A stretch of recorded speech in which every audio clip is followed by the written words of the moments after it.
오늘 주시는 하나님의 말씀 역대하 16장 1절에서 마지막 절까지 말씀인데요. 오늘 말씀은 북이스라엘이 유다를 공격할 때 아사 왕이 어떻게 반응했는가, 그리고 선견자 하나니가 아사를 책망했을 때에 아사 왕은 어떻게 반응했는가에 대한 내용입니다.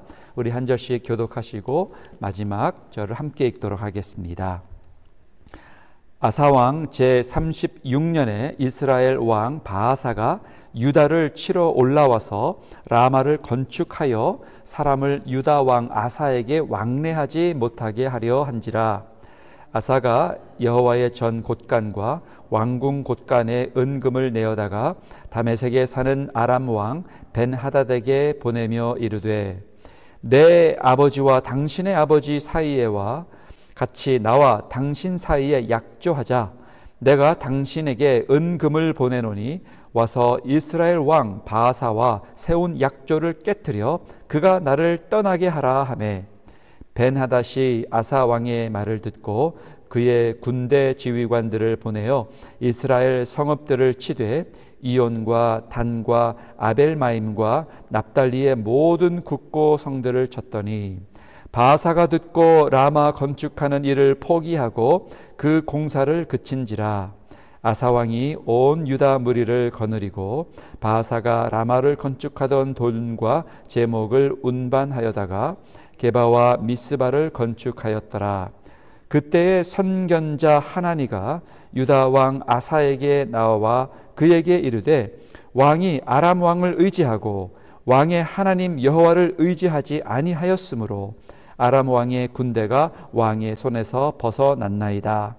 구스 사람과 룹 사람의 군대가 크지 아니하며 말과 병거가 심히 많지 아니하더이까. 그러나 왕이 여호와를 의지하였으므로 여호와께서 왕의 손에 넘기셨나이다.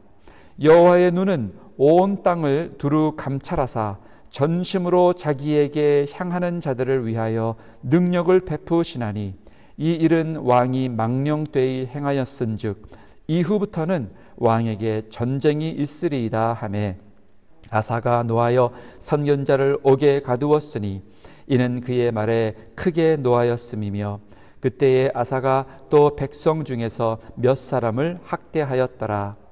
아사의 처음부터 끝까지의 행적은 유다와 이스라엘 열왕기에 기록되니라.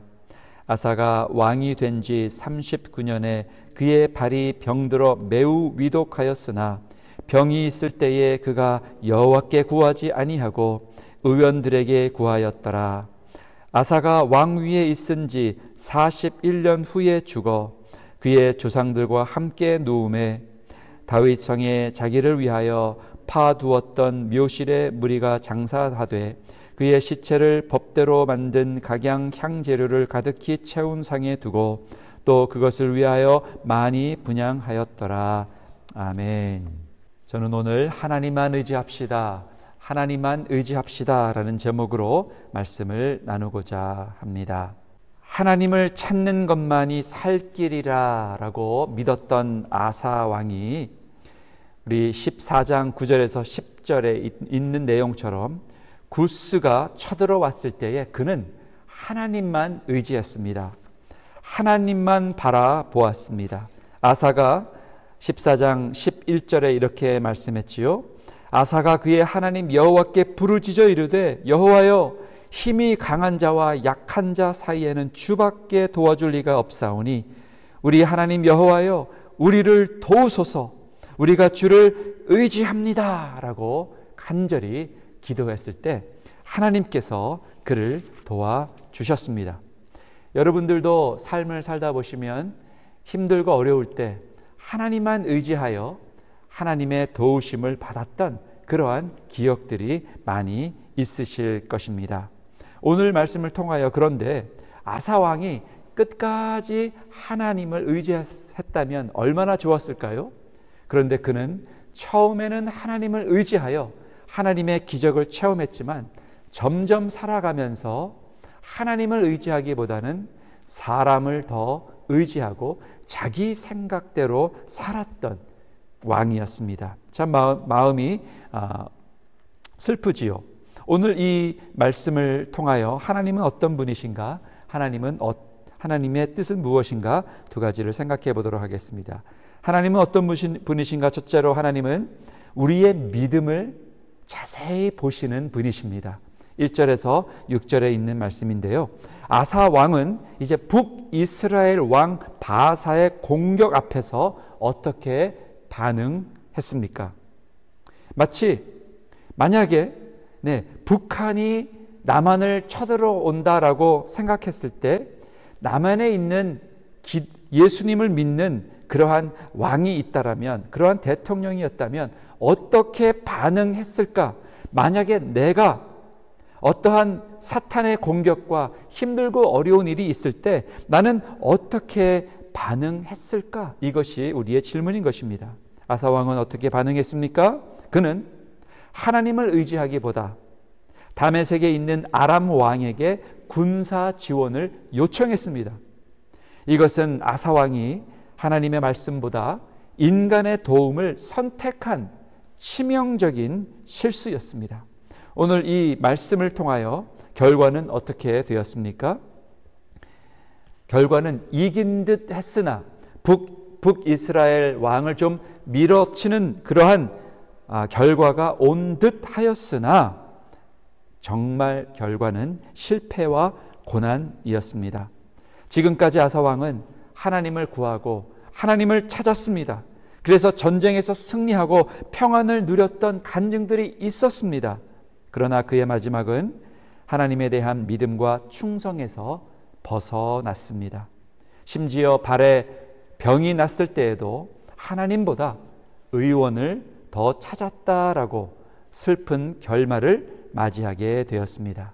사랑하는 성도 여러분, 우리의 삶은 어떻습니까? 우리의 삶에 크고 작은 일들이, 전쟁이 일어나고 있습니다.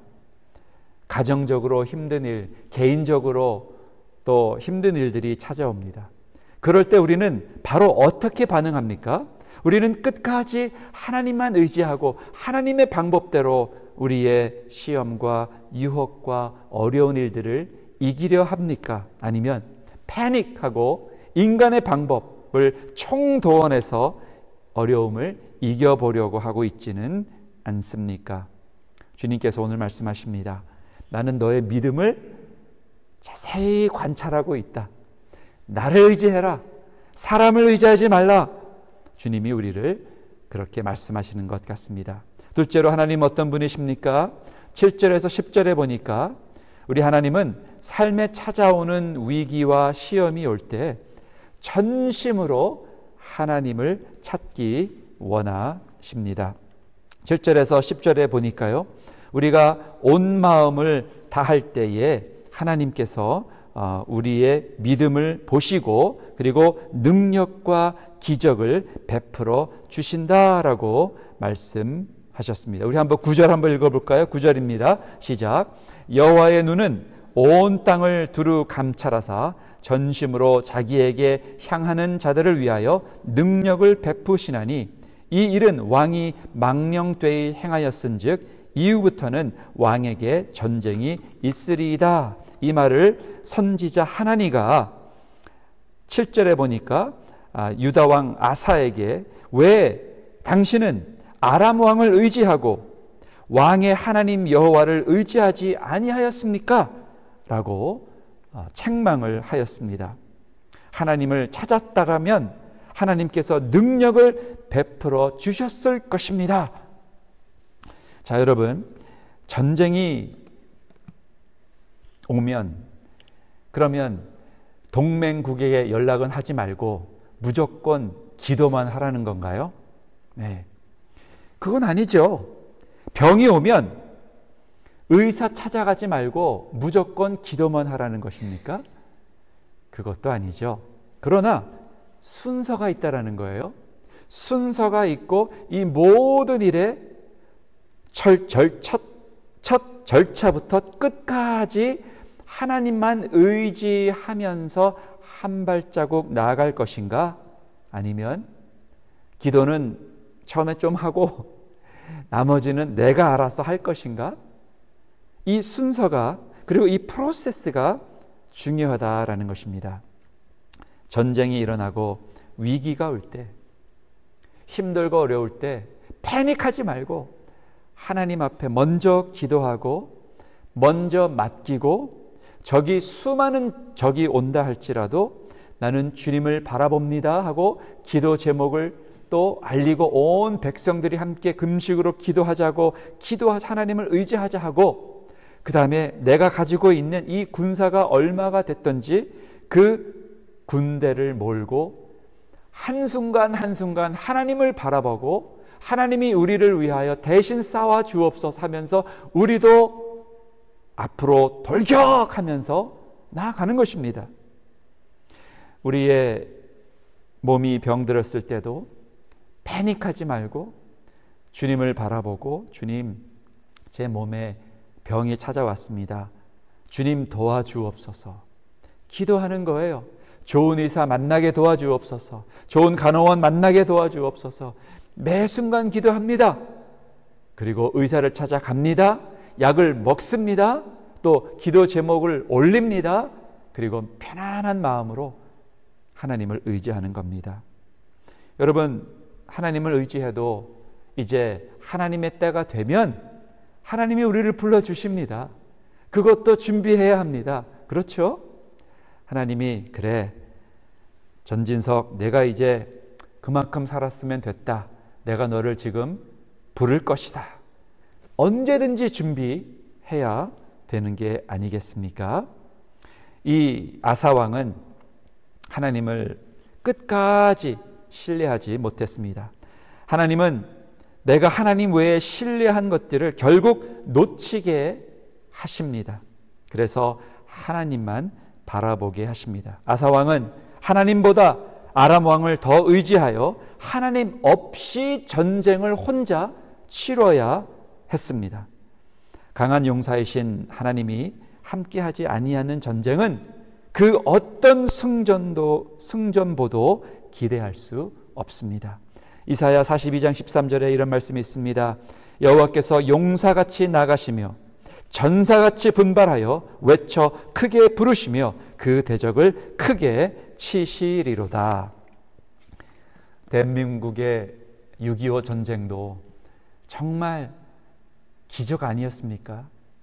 김일성이 이길 수밖에 없는 전쟁이지만 하나님께서 대한민국을 사랑하셔서 하나님께서 정말 우리에게 참 평화와 질서와 종교의 자유를 지금까지 주시지 않았습니까?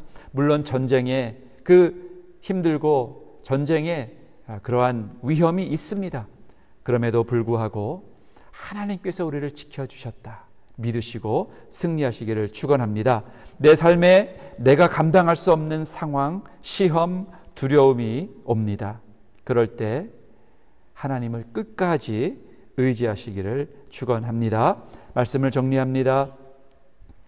오늘 말씀을 통하여 하나님의 뜻은 무엇입니까? 하나님의 뜻은 세상 왕, 세상 대통령, 인간 지도자 의지하지 말고 하나님만 의지하라라는 것입니다. 때로는 우리가 인간 대통령을 너무 의지해요. 저 사람이 대통령이 되면 나라가 어떻게 될 것이다. 그러나 역사는 어떻게 이야기합니까? 성경의 역사를 봐도 어떤 왕도 완벽한 왕이 없었습니다. 다 실수했어요. 다윗 왕도 실수했고요. 그러나 왕 중의 왕이 우리가 예수 그리스도만 바라보고 위정자들을 위하여 기도하고 위정자들이 하나님의 뜻대로 통치하도록 우리는 뒤에서 기도하되, 우리가 정말 믿어야 할 분은 사람이 아닌 오직 주 예수 그리스도이시다라는 것을 기억하시기를 바랍니다. 또한 누가 와서 우리에게 책망하고 당신이 하나님을 의지하지 않았습니다 라고 책망하는 하나님 같은 선지자가 있다면 감사해야 되겠죠. 그런데 아사 왕은 어떻게 했습니까? 그 하나님을 감옥에 집어 넣었습니다. 하나님의 말씀, 진리의 말씀을 전하는 사람을 미워한 거예요. 왜요? 내가 듣기 좋은 얘기를 하지 않기 때문에 이런 일들이 얼마나 많이 일어나고 있습니까? 사랑하는 성도 여러분, 우리는 어떻습니까? 하나님의 말씀, 하나님의 뜻을 가지고 다가오는 그 하나님의 말씀 사역자를 하나님의 말씀에 하나님의 뜻이 맞다면 우리는 화를 내지 말고 하나님의 말씀을 받아들여야 되겠지요. 오늘 말씀을 통하여 우리의 삶에 힘들고 어려운 일들이 있을 때 사람을 의지하지 마시고 하나님만 의지하셔서 승리하시는 저와 여러분 되시기를 예수님의 이름으로 축원합니다. 아멘. 기도하겠습니다.